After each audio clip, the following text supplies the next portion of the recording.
حضرت امام احمد بن حنبل فرماتے میں غلام خریدنے گیا،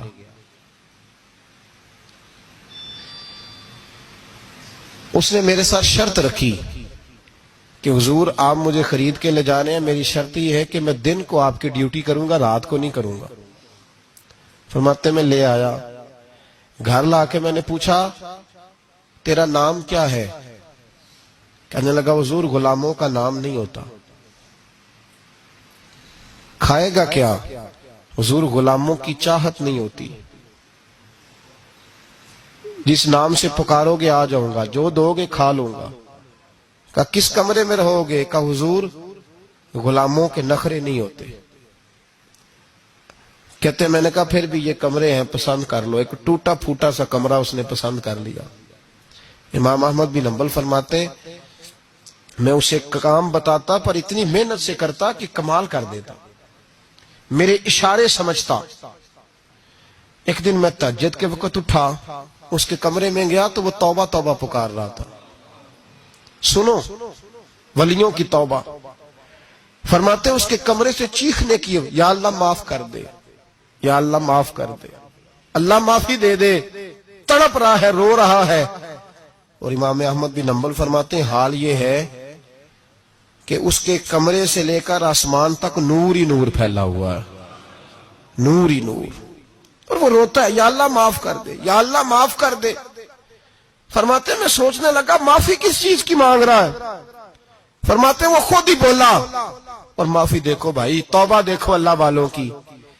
کہنے لگا اے اللہ میں تیرا بندہ ہوں، تو نے زندگی دی، نعمت دی، آنکھیں دی، کان دیے، سانسیں چلائیں، بغیر مانگے سارا کچھ دیا۔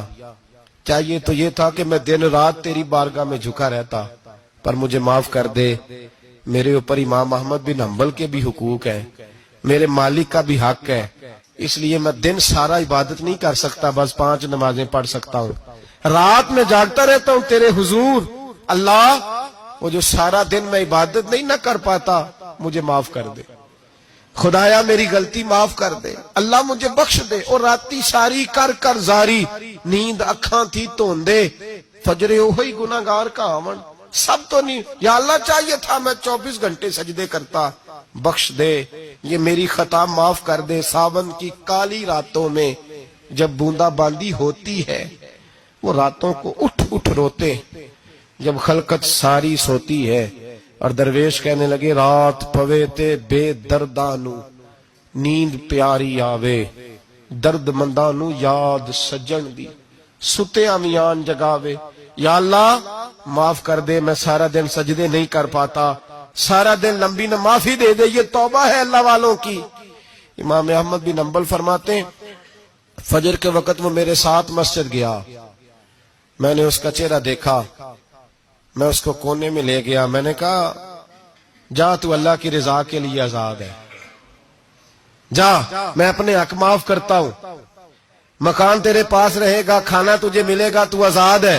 اس نے کہا حضور ہوا کیا؟ ہوا کیا؟ ہماری تو خواہش ہے نا کہ بندہ اس وقت ملنے آئے جب میں تسبیح پڑھ رہا ہوں، کوئی اس وقت گھر پہنچے جب میں سجدے میں ہوں، لوگوں کو پتا چلے بڑا نیک ہے، بڑا نمازی ہے۔ اس وقت کسی کی نظر پڑے جب میں بالکل قرآن پاک پہ بیٹھا ہوں۔ فرماتے ہیں جب میں نے کہا نا تو آزاد ہے، تو کہنے لگا حضور کیا ہوا؟ فرمانے لگے رات میں نے تیری توبہ دیکھ لی ہے، توبہ دیکھ لی۔ امام صاحب فرماتے وہ پھر تڑپ کے رویا، سجدے میں سر رکھا، تو نے یہ کیا عجب کیا، مجھ کو بھی فاش کر دیا، میں ہی تو ایک راز تھا سینہ کائنات میں، میں سراپا مخزن راز تھا، میں رہا تھا مدت و راز میں، یہ تیرا شوق دید کشاں کشاں مجھے بھی کھینچ لایا مجاز میں۔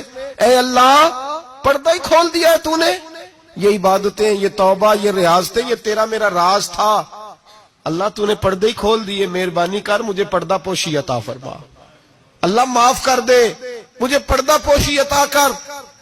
حضرت امام احمد بن حنبل فرماتے ہیں سجدے میں اس نے بلند آواز سے اللہ اکبر کہا، پھر وہ گرا، اس کی روح پرواز کر گئی، پرواز کر گئی، چلا گیا، رخصت ہو گیا۔ یہ عاشق کا جنازہ ہے، ذرا دھوم سے نکلے، محبوب کی گلیوں سے ذرا گھوم کے نکلے۔ او بھائی اس بات پہ بھی توبہ ہے کہ یا اللہ میں سارا دن نفل نہیں پیے، یہ اللہ کے ولیوں کی توبہ ہے. سارا کچھ کر کرا کے نا، سارا کچھ کر کرا کے پھر بھی معافی، ڈیوٹیاں کر کے ساری پھر بھی معافی، یا اللہ معاف کر دے. سارا دن عبادت کر کے پھر بھی کہ اللہ بخش دے. وہ نیکوکار ہونے کے باوجود توبہ کرتے ہیں. یہاں گناہگار ڈٹے ہوئے، ڈٹ گئے. توبہ بندے کو اللہ کے قریب کر دیتی ہے. ہم لوگ کہتے ہیں گناہ ہوں گے تو توبہ کریں گے نا.